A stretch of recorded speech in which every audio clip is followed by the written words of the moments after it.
Hey everybody, we are heading to South Philly. We're heading to the 9th Street Market to go to South Philly Barbacoa, which is not in its original location, but has now moved into its sister restaurant called El Compadre. South Philly Barbacoa was opened by Ben Miller and Cristina Martinez.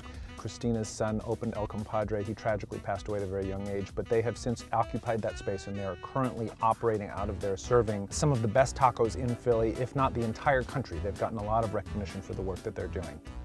They continue to serve their lamb barbacoa, which they do on weekends, but we're actually gonna check out some of their other offerings. So I think I'm gonna get some shrimp tacos, chicken mole torta that they are known for, as well as guisado, which is gonna be this stewed beef. So we're headed over there right now. I can't wait to try the food.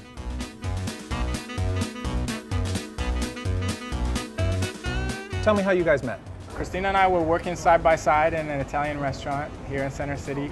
She was baking bread and making pastries, and I was basically plating them, working the garde-manger station. We worked together, enjoyed working together, and after 6 months of asking her to go out, she finally said yes. I love that story. Funny. Okay. Can you just tell me a little bit about coming to this country and your experience? Sí, yo entré a Filadelfia en el 2006. Estuve trabajando un año. Regreso a México, hago un chiquito restaurante y posteriormente mi hija Carla está estudiando, no me alcanza el dinerito para la escuela y tengo que regresar otra vez en el 2009. Ahí conozco a Ben y empezamos a una vida diferente. Yo empiezo a vender un poquito de quesadillas en las calles, después empiezo a cocinar la barbacoa, hablo con Ben que yo sé hacer un platillo bien rico que no hay en Filadelfia. Será el momento de dar a conocer la barbacoa. I know you spend a lot of your time and energy advocating for immigrant populations, especially in the restaurant industry. What do you think needs to be done?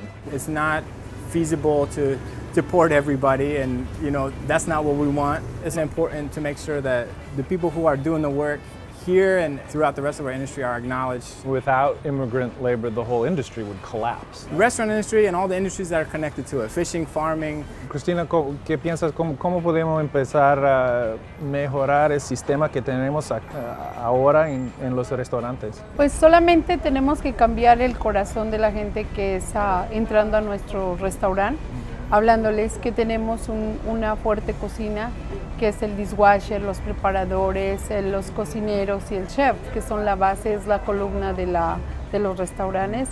Pues el chef sabrá hacer cosas muy ricas, pero si no tiene el respaldo de los emigrantes que estamos trabajando atrás, pues no va a poder hacer su restaurante tan fuerte. How do you feel like the response has been as far as you trying to make this dialogue happen? Do you find other people are joining? I've come across a lot of people who ignore us, chefs who don't want us to be here, don't want us to succeed, but overwhelmingly we got new customers, college students, professors, and lawyers and activists and people that were involved in the same story. We can be who we are and we can still have a prosperous business in this city.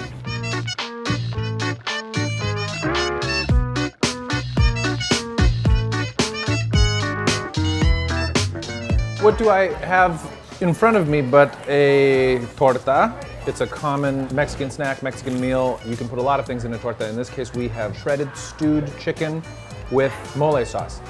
Legend has it, some nuns got together one day and they mixed together little bits of chocolate and some day-old bread and some spices, and they cooked a turkey and they put it on it and they called it mole. But this is the chicken mole torta, and I'm gonna eat it. The first thing that hits you is that dark, almost bitter spice, but then you've got that vaguely sweet bitterness of the chocolate. Now, don't think you're getting some sort of chocolate treat. It's still quite savory, but there is a hint of sweetness, which is really nice because it balances that spice and saltiness. I'm gonna have a little bit of this agua fresca. Agua frescas are a very typical drink that you'll find in a lot of Latin American countries. This is mango. Nice, refreshing. We're gonna have a couple cute little camarones. I say cute, but they're giant. These are creatures from the Black Lagoon. They're smothered in these super delicious peppery stewed onions. covered with some guac, and then on some freshly homemade tortillas with the corn from Hacienda. This taco is gonna be a mess. It looks delicious. I'm just gonna go for it.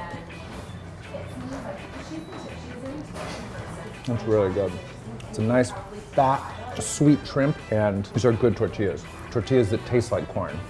This came from a plant in a field. Most of the time, you eat a generic store-bought tortilla, you eat a corn chip, it's so far removed from what it once was. But when you're eating something that's high quality, it's infinitely better than the generic low quality ingredient tortillas. Shrimp taco, super good. And lastly, we have the guisado. Now, a guisado just means that which is stewed. But this is gonna be a big piece of beef, and you've got some herbs and aromatics and this green salsa. It tastes kind of bone brothy and tomatillo-y. This is some thinly pounded beef, but it came apart really nicely and easily, as you can tell. I'm gonna take my nice, freshly made Hacienda tortilla, and I'm gonna slap this on the tortilla. Should I do a little red on green? Mm-hmm. This is gonna be a much deeper, spicier salsa roja. All right, here we go. So good. It's just a big shot of beef and spice in your mouth. Really good. I love this beef. Christina said that she cares about using quality ingredients, really trying to do things the right way, really trying to do it as sustainably and as authentically as you can when you are running a business. So I appreciate that. They've had a huge amount of well-deserved success. The food is excellent. What more do you want? I don't want anything else. I really hope you enjoyed this episode of Dining on a Dime from South Philly Barbacoa at El Compadre Restaurant on 9th Street in South Philly, Philadelphia, Pennsylvania. If you'd like to watch more, please click here.